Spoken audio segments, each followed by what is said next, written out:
Baik pemirsa, pemerintah Kabupaten Konawe Utara melalui Dinas Pariwisata Kabupaten Konawe Utara sukses mendorong program pengembangan wisata yang ada di Kabupaten Konawe Utara. Adalah salah satunya yang mampu membawa desa wisata Labengki dalam program Anugerah Desa Wisata Indonesia menjadi peringkat pertama yang menggabungkan seluruh desa-desa wisata yang ada di Indonesia. Nah, pemirsa, untuk lebih lengkapnya kita sudah terhubung bersama Kepala Dinas Pariwisata Kabupaten Konawe Utara, Bapak Rias Aritman.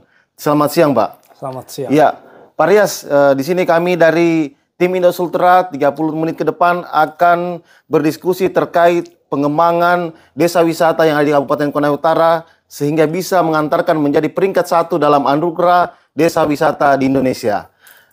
Pak Rias, bisa dijelaskan bagaimana peran Pemda Konawe Utara dalam mendorong Desa Wisata Labengki menjadi program desa wisata yang pada akhirnya masuk sebagai peringkat pertama di Indonesia, Pak? Jadi terkait Anugerah Desa Wisata Indonesia ini memang Kementerian Pariwisata beberapa tahun terakhir itu dilaksanakan. Iya.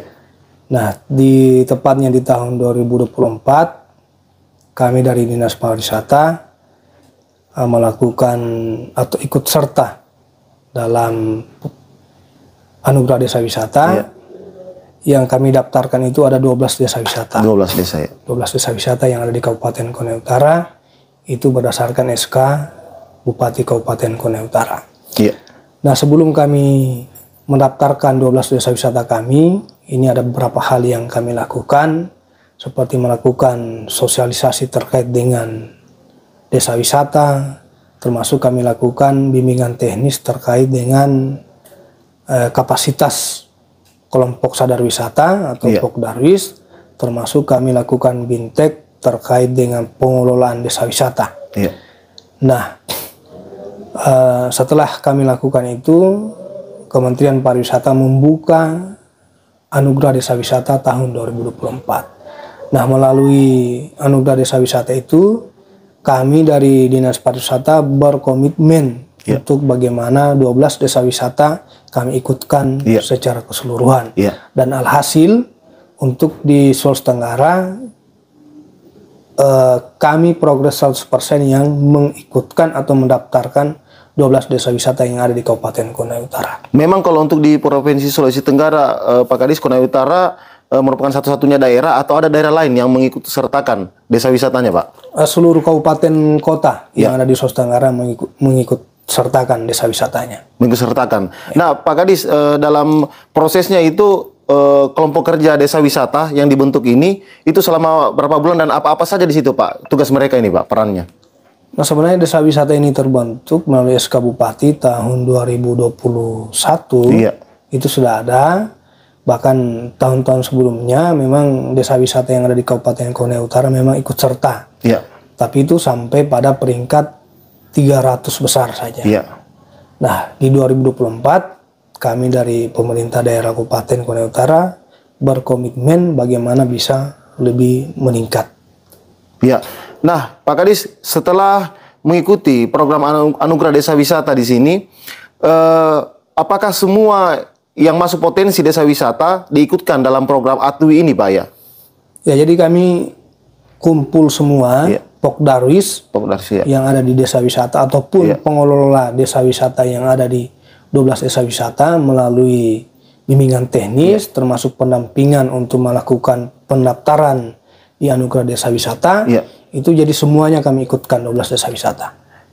Mulai dari tahapan 100 besar sampai 50 besar hingga masuk ke peringkat 1 itu mulai disaring, Pak, ya? Ya, jadi untuk ADWI 2024 ini tercatat pendaftaran itu 6.016. Di dalamnya sudah termasuk 12 desa wisata yang ada di kabupaten. Ini seluruh Indonesia, Pak? Seluruh Indonesia. Seluruh Indonesia. Nah, pada saat di 50 besar itu, Pak Kadis, sisa berapa desa wisata untuk yang di Konawe Utara ini, Pak? Nah, jadi tahapannya itu dari 6.016 itu kemudian diverifikasi oleh tim, sehingga itu menghasilkan, dikurasi oleh tim, sehingga menghasilkan 500 besar. 500 besar? 500 besar, sampai 300 besar, 100 besar, dan terakhir 50 besar. 50 besar. 50 besar ini sisa desa Labengki saja, Pak, ya? Yang bertahan? Nah, kalau 50 besar yang bertahan adalah Desa Wisata Labengki, dan ini adalah satu-satunya yang ada di Kabupaten Konawe Utara dan satu-satunya di Provinsi Sulawesi Tenggara. Berarti Desa Labengki salah satunya di Sulawesi Tenggara yang lulus, maksud kami di sini yang masuk dalam nominasi 50 besar. Ya. ADWI Pak ya? Ya, jadi perwakilan Sulawesi Tenggara, ya. Perwakilan Kabupaten Konawe Utara. Oh, begitu. Nah Pak, setelah masuk ke peringkat 1, bagaimana Pak sehingga bisa dari pemerintah pusat menetapkan bahwa Desa Labengki menjadi juara 1 dalam ADWI Desa Wisata di Indonesia, Pak? Memang kriteria penilaian dari Anugerah Desa Wisata ini banyak kriteria, banyak klasifikasi, banyak kategori. Jadi memang bukan hanya sekedar penilaian begitu saja lewat online, tetapi ada verifikasi faktual di lapangan. Jadi memang kalau dari sisi penilaian memang ini ada 5 kategori penilaian. Yang pertama adalah atraksinya, yang kedua adalah terkait dengan sarana prasarana yang di dalam kayak homestay-nya, termasuk digitalisasinya, kelembagaannya, termasuk dengan keberlanjutannya atau dalam hal ini lingkungan hidupnya.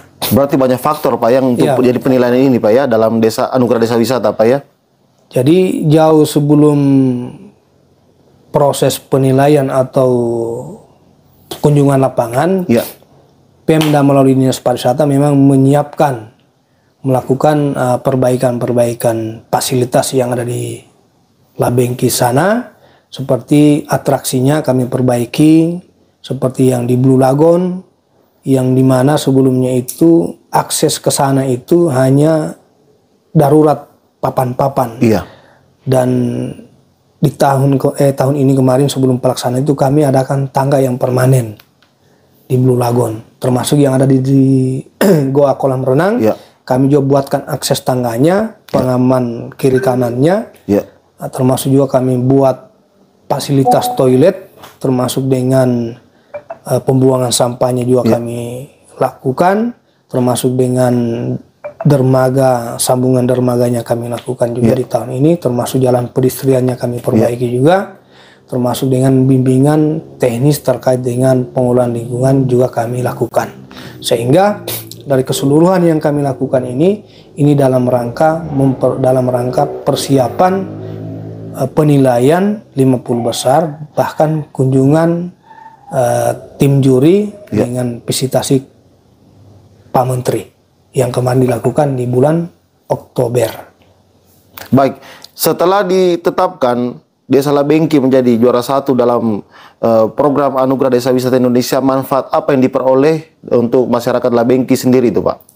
Nah, terkait dengan keberadaan Desa Wisata Labengki, apalagi dengan berhasilnya keluar juara 1 untuk kategori Desa Wisata Berkembang, tentu ini akan membawa dampak buat masyarakat setempat di Desa Wisata Labengki. Karena jauh sebelum ditetapkan, memang terkait dengan pertumbuhan ekonomi, pendapatan masyarakat di sana juga itu ada pengaruh positif terhadap keberadaan wisata yang ada di Labengki. Kan kenapa? Di sana kan kita ketahui ada homestay yang jauh sebelumnya itu tidak ada. Artinya dengan adanya homestay ini, pengunjung datang, otomatis pengunjung membayar homestay. Nah, makan di sana, jadi perputaran ekonomi juga ada. Memang sebelumnya Pak, ada tidak data dari Dinas Pariwisata sebelum Desa Labengki ini masuk dalam program Anugerah Desa Wisata dan sesudahnya Pak, setelah mendapat peringkat 1, ada tidak Pak datanya perkembangan ekonominya seperti apa Pak? Nah, jadi kalau terkait dengan sebelum pelaksanaan Anugerah Desa Wisata ini memang sudah ada dampak ekonomi terhadap wisata yang di Labengki itu sudah ada. Nah, terkait dengan keluarnya peringkat pertama pasca ADWI ini, tentu ini merupakan sesuatu yang luar biasa dalam hal promosi.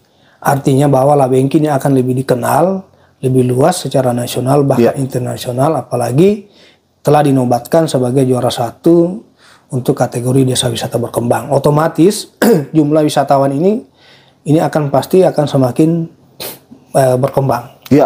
Kalau dari sisi anggaran Pak, ada tidak setelah ditetapkannya sebagai juara 1 dalam Anugerah Desa Wisata, ada tidak support bantuan apakah dalam bentuk infrastruktur atau anggaran dari pemerintah pusat maupun provinsi Pak? Nah, untuk pasca ditetapkannya Labengki kemarin, jadi memang kemarin mendapat reward dari pemerintah pusat, itu ada hadiah, hadiah langsung tunai itu sebesar 40 juta, untuk juara 1 kategori desa wisata berkembang. Dan ini kemudian dikelola oleh Pok Darwis 40 juta rupiah ini yang mereka kelola untuk memperbaiki infrastruktur di sana, untuk membiayai operasional yang ada di Labengki sana seperti Pok Darwis, itu yang mereka gunakan. Dan kami dari pemerintah daerah juga terus mensupport supaya desa wisata Labengki ini bisa terus berkembang dan berkelanjutan. Ya, kalau untuk ke depannya Pak, dari pemerintah melalui Dinas Pariwisata, apa lagi yang akan dikembangkan untuk di Desa Labengki sendiri itu Pak, untuk bagaimana semakin dikenal secara nasional Pak? Nah, untuk mendukung apa yang ada saat ini di Desa Wisata Labengki, kami dari pemerintah daerah terus bagaimana mempromosikan, terus bekerja sama dengan pihak-pihak lain yang terkait untuk bagaimana Desa Wisata Labengki ini supaya lebih dikenal dan promosinya lebih luar biasa, sehingga jumlah pengunjung semakin banyak. Kan kita ketahui di Labengki sana kan ada beberapa resort juga sebagai pendukung desa wisata, yang saat ini tuh ada 2 resort. Pertama itu Labengki Beach Hut, yang kedua adalah Nirwana Labengki Resort. Nah, untuk di desa wisatanya juga pemerintah daerah tidak tinggal diam. Kami juga kemarin mempersiapkan lokasi di Desa Wisata Labengki untuk membuat beberapa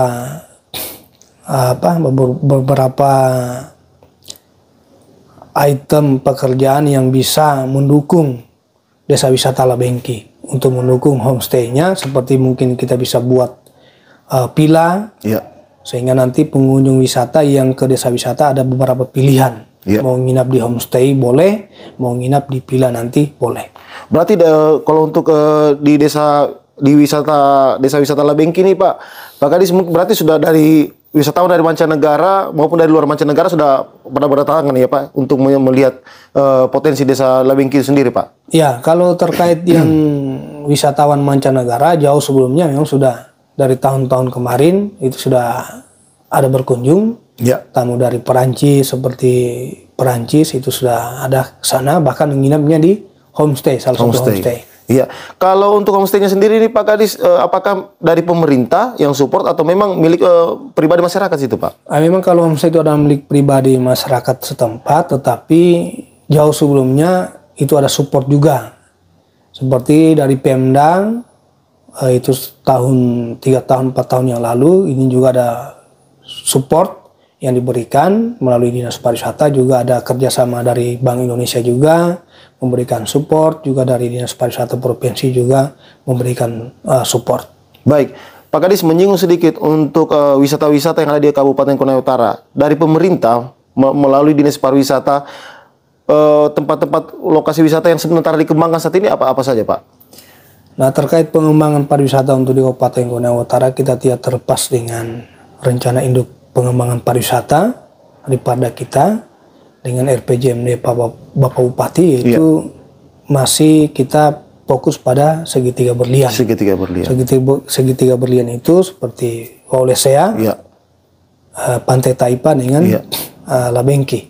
Namun di segitiga berlian juga ini ada penyangga-penyangganya yang sebagai pendukung 3 desa 3 wisata segitiga berlian ini, seperti di Wirano juga ada, itu juga kami coba kembangkan dengan wisata-wisata lainnya. Ya, kalau untuk dari segi infrastrukturnya Pak Kadis, seperti sementara ini bagaimana yang dilakukan oleh pemerintah Pak? Kalau infrastrukturnya memang 3 tahun yang lalu memang ini sudah dilakukan. Dan di tahun 2023-2024 kami memang lakukan perbaikan yang ada, sekaligus juga menambah yang ada. Seperti tahun ini di Taipa itu kami adakan sumur bor untuk fasilitas toiletnya, Yang kedua juga infrastruktur yang di sana kita buat gazebo di Taipa. Dan ada juga kami buat di Taipa itu landmark sebagai identitas bahwa ketika kita ke Pantai Taipa itu ada identitas bahwa kita berada di wisata Pantai Taipa. Berarti di sini Pak Kadis di tahun 2025 nanti untuk dari sisi infrastruktur akan terus dikembangkan Pak ya? Ya, itu komitmen dari Pak Bupati. Ya. Itu memang terus kita kembangkan. Memang kalau berbicara secara keseluruhan sektor pariwisata di Kabupaten Konawe Utara, satu APBD pun ya ini agak berat. Karena kita ketahui bahwa potensi yang dimiliki Kabupaten Konawe Utara ini kan banyak. Dari Wiwirano, dari Tetewatu sampai Tondowatu ini semua punya potensi pariwisata. Contoh di Tetewatu, di sana ada air terjun Tetewatu. Di sana ada air terjun Terowongan, di sana ada Rawa Molara. Di sana juga ada Mata Rombeo. Nah, turun di sini lagi di Ohio ada namanya Telaga Tiga Warna. Nah, turun lagi di Mata Iwoi, Bandai ada Pantai Iwoi Batam. Ada kita punya juga air terjun Mata Pila. Nah, itu semua adalah potensi yang dimiliki Kabupaten Konawe Utara. Nah, di tahun 2024 di Wirang kita coba sentuh. Kita coba sentuh kolaborasi dengan pemerintah daerah dengan DPRD. Alhamdulillah di air terjun Tengkorak yang di Tetewatu sana itu kita sudah buatkan gerbangnya juga sebagai identitas. Karena 3 tahun sebelumnya di sana kita sudah ada fasilitas dari Dinas Pariwisata juga. Kalau dari pemerintah sendiri Pak Kadis, ada tidak membangun hubungan kerjasama kolaborasi dari mitra pemerintah maupun pemerintah pusat dan lainnya Pak? Nah, itu terus kita lakukan. Kita terus lakukan terkait hubungan kerjasama itu. Terbukti yang di Labengki itu kan alhasil itu ada 2. Itu Labengki Nirwana dan itu ada Labengki Beach Hut. Ini semua adalah salah satu bentuk komitmen pemerintah untuk membangun pariwisata dengan pihak yang berkomitmen untuk membangun atau tidak yang mendukung perkembangan wisata yang di Kabupaten Konawe Utara. Baik Pak Kadis, mungkin bisa dijelaskan dari sisi pendapatan asli daerahnya dengan adanya sektor-sektor wisata yang ada di Konawe Utara ini Pak? Nah, terkait dengan PAD, memang tujuan akhirnya adalah pendapatan asli daerah untuk daerah.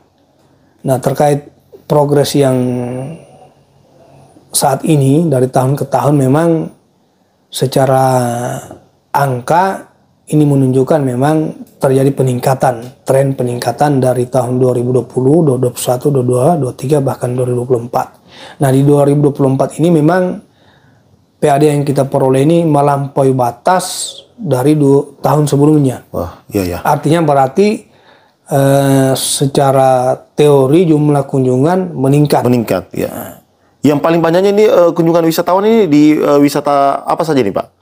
Apakah Labengki atau Taipa? Nah, yang tercatat itu yang masih dalam masuk catatan kami yang sebagai penghasil PAD itu ada 3, yaitu Taipa, Olesea dengan Labengki. Nah, di tempat lain ini belum kami lakukan pemungutan karena ini kami dari Dinas Pariwisata juga kekurangan personil dalam hal ini SDM. Juga kami sementara melakukan kolaborasi dengan Pokdarwis. Jadi kedepannya Pokdarwis lah yang menjadi pengelola objek wisata yang ada di wisata di Kabupaten Konawe. Baik, kalau jumlah kunjungan sendiri Pak Kadis dari data yang ada di Dinas Pariwisata itu berapa jumlahnya Pak? Nah, kalau terkait jumlah kunjungan secara angka saya kurang hafal, tetapi jumlah kunjungan di tahun 2023 dibandingkan 2024 per Agustus kemarin 2024 sudah melampaui jumlah kunjungan di 2023. Itu sangat mempengaruhi dari target PAD Pak ya? Kalau target PAD di Dinas Pariwisata itu berapa Pak? Untuk saat ini memang masih sangat kecil. Targetnya itu hanya 200 juta di tahun ini. Dan alhamdulillah ini kami tetap optimis di sampai 31 Desember kami bisa mencapai target tersebut. Tapi dalam pengembangan potensi wisata di Konawe Utara dari Dinas Pariwisata langsung melibatkan langsung masyarakat setempat, Pak ya? Ya, jadi kalau di Labengki kami kerjasama dengan Pok Darwis. Iya. Jadi untuk Labengki yang menjadi pengelolanya itu adalah Pok Darwis. Jadi kami kolaborasi. Dan untuk di Olesea ini masih ditangani langsung oleh Dinas Pariwisata. Dengan di Taipa juga ada kolaborasi dengan pemerintah desa. Baik, kalau untuk 2025 nanti gerakan apa yang akan dilakukan Dinas Pariwisata ini, Pak, untuk terkait potensi wisata yang ada di Konawe Utara ini?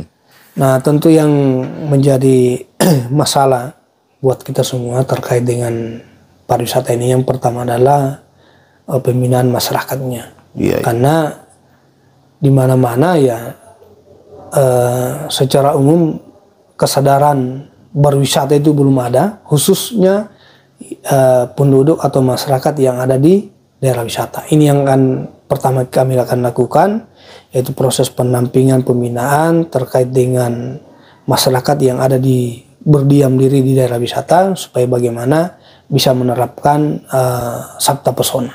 Selain dari SDM-nya yang perlu dilakukan pembinaan, Pak Kadis, hambatan yang sementara dihadapi sekarang ini apa dalam pengembangan sektor pariwisata ini, Pak? Nah, terkait hambatan saya kira tidak ada yang terlalu luar biasa, karena terkait pengembangannya juga Pak Bupati juga di tahun 2023 kemarin telah menerbitkan SK terkait dengan tim percepatan pengembangan pariwisata. Artinya pengembangan pariwisata ini memang dilakukan oleh semua sektor. Jadi tidak mesti bahwa Dinas Pariwisata yang harus terjun langsung, tetapi Dinas Pariwisata hanya sebagai lokomotif dan dinas-dinas lainnya ikut serta dalam mempercepat proses pengembangan pariwisata. Iya. Baik Pak Kadis, kalau dari pembinaan masyarakat untuk kerajinan terkait untuk pengembangan wisata ekonominya, ada tidak Pak yang dilakukan? Kami juga memang ada di Dinas Pariwisata itu ada memang kami salah satu bidang yang membidangi ekonomi kreatif. Iya. Jadi kenapa harus ada? Jadi ini salah satu penunjang juga di wisata. Karena memang kalau berbicara wisata, wisatawan itu ada 3 hal sebenarnya. Iya. Ketika orang berwisata, ada 3 yang selalu mereka pertanyakan ataupun keberadaan mereka di wisata itu ada 3 hal sebenarnya. Yang pertama itu apa yang mereka mau lakukan di daerah wisata, dan apa yang mereka ingin lihat, dan apa yang mereka ingin beli. Ya. Nah di yang ketiga ini, apa yang mereka mau beli inilah yang kemudian kita coba kembangkan UMKM kita, ekonomi kreatifnya kita. Dan ini juga kita kolaborasi dengan Dinas UMKM. Ya. Dan ini kita coba kembangkan UMKM yang ada di masyarakat, khususnya yang ada di daerah wisata. Baik, terima kasih banyak Pak Kadis atas waktu yang sudah diberikan melakukan wawancara bersama kami dan tim Indus Ultra terkait pengembangan sektor pariwisata di Kabupaten Konawe Utara dan mengenai program Anugerah Desa Wisata Indonesia yang telah dilaksanakan. Baik pemirsa, itu dia tadi wawancara kita bersama dengan Kepala Dinas Pariwisata Kabupaten Konawe Utara, yang dimana menunjukkan bahwa di masa kepemimpinan Bapak Bupati dan Wakil Bupati Ruksamin dan Abu Hairah mampu menunjukkan progres kinerjanya mengembangkan program sektor pariwisata di Kabupaten Konawe Utara dengan membawa Desa Labengki menjadi juara di dalam program Anugerah Desa Wisata, serta mengembangkan sektor pariwisata, wisata-wisata yang ada di Kabupaten Konawe Utara, baik dari sisi ekonominya, pendapatan asli daerah maupun masyarakatnya. Terima kasih, kami dan tim Indus Ultra Konawe Utara melaporkan.